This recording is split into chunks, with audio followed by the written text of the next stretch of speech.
Do you guys see how flat it is? And it is oily to say the least. But we're gonna fix this. I'm gonna show you guys exactly how I like to do it. I'm gonna be using the Olaplex number 4D Clean Volume Detox Dry Shampoo. This bad boy claims that it's gonna absorb my oils, it's gonna voluminize, it's gonna refresh, and it's gonna detox my hair.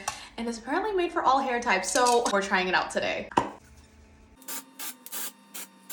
I know I look insane, but I'm gonna let this sit in my hair for about 30 seconds and then we're gonna come back and brush it out. All right, we are back. I'm gonna brush it out and we're gonna see what happens.